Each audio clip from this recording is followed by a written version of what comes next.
আমরা অর্থনীতিতে যখন মূল্যস্ফীতির কথা বলি তখন মূল্যস্ফীতির যেমন বাহ্যিক বিষয় রয়েছে, তখন আমরা বলি যে একইভাবে অভ্যন্তরীণ এবং বাহ্যিক দুটো বিষয়ে কাজ করে। এখন আপনি কিন্তু সব বিষয়গুলো বলেছেন, সেইগুলার ব্যবস্থাপনার অভাবটাই কিন্তু মূল্যস্ফীতি এতদিন দীর্ঘদিন যাবৎ থাকার কারণ। প্রথমত আমি যদি ব্যক্তিগতভাবে বলি, দেখেন যে বাংলাদেশে রেমিটেন্সের কথা যে 20 থেকে 22 বিলিয়ন ডলার আসতো, কিন্তু প্রকৃতপক্ষে 5ই আগস্টের পরে যদি হিসাব করেন অন এন এভারেজ আসে 36 বিলিয়ন, 34-36 বিলিয়ন আসছে, অর্থাৎ 15 থেকে 16 বিলিয়ন ডলার। তাহলে এই 14 বিলিয়ন ডলার কি হতো? পাচার হতো। তো পাচার যদি না হতো তাহলে তো ডলারের সংকট হতো না। বিষয়গুলো যদি গভীরে যান, যে আপনি বলতেছেন যে টাকার অবমূল্যায়ন হয়েছে, তো টাকার অবমূল্যায়নের পিছনে আসলে অর্থ পাচার একটা বড় জড়িত, কারণ ডলারটা যখন বাইরে থেকে যাচ্ছে তখন সেটা যদি দেশের ভিতরে থাকতো তখন ডলারের কিন্তু সংকট হতো না এবং টাকার মূল্য কিন্তু কমতো না।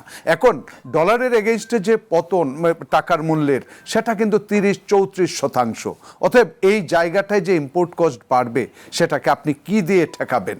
এখন এই পাচার একটা বড় কারণ, যেটা যদি এখন টাকার মূল্য ধরে রাখছেন বলেই মূল্যস্ফীতি কিন্তু এই 9% রয়েছে, না হয় এটা আরও ঊর্ধ্বমুখী হতো। এক্সাম্পল হিসাবে যদি শ্রীলঙ্কার কথা বলেন, ইন্ডিয়ার কথা বলেন, দেখেন 1%-এর নিচে কিন্তু, এবং শ্রীলঙ্কায় যেটা হচ্ছে আমরা বলি ডিফ্লেশন, যে জিনিসপত্রের দাম আরও কমে যাচ্ছে। এখন এই বিষয়গুলো তাদের সাকসেস স্টোরির পিছনে কারণ কি?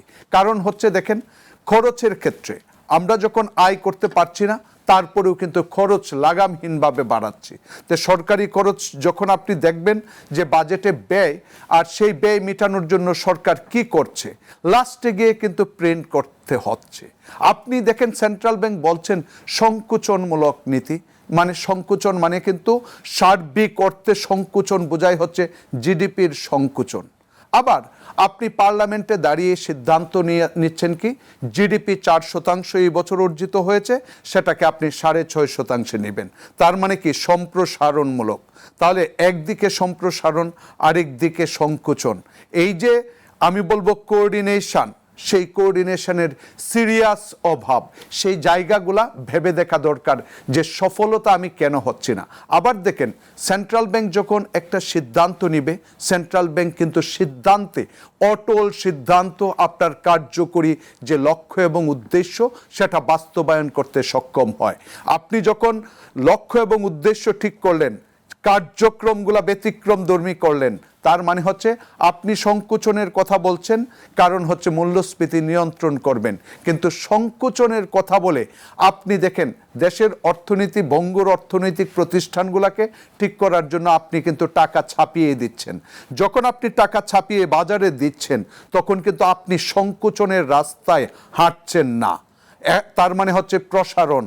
তাহলে সেই প্রসারণ, তাহলে মূল্যস্ফীতি বোঝা যাচ্ছে যে আপনি সংকুচনের কথা বলে সংকুচনে যখন থাকেন না, তখন প্রকৃতপক্ষে মূল্যস্ফীতির কথা যখন বলবেন তখন প্রকৃতপক্ষে মূল্যস্ফীতি কমার কথা বললেও সেই মূল্যস্ফীতি কমার ফলাফল জনগণ পাবে না। অতএব যে কাজ যখন করা উচিত সেটা করতে হবে। যেমন 9-6 ইন্টারেস্টের কথা বলা হচ্ছিল, অনেক বছর ওইটা দীর্ঘদিন ধরে রাখছে, কিন্তু বলা হচ্ছিল বিনিয়োগ বিশাল পরিমাণ বাড়বে, কিন্তু বিগত সরকারের আমল থেকেই বিনিয়োগ নামতে নামতে এখন দেখেন কি অবস্থায় আসছে, যে 4.75% কাছে। অতএব আমরা বিগত 20 বছরের পিছনে চলে যাচ্ছি।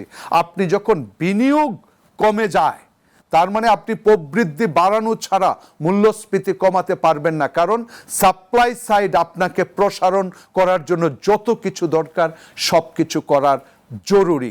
সেন্ট্রাল ব্যাংক যদি এই যে 9-10% পলিসির এই রাজস্ব নীতির সাথে একভাবে, এক গলায়, এক সুরে, অর্থাৎ আমি কমিয়েছি সামান্য পরিমাণ, হয়তো 9.75, তাহলেও সেটা কিছুটা প্রসারণের দিকে, তখন বলতো যে মূল্যস্ফীতি তো তাহলে বেড়ে যাবে।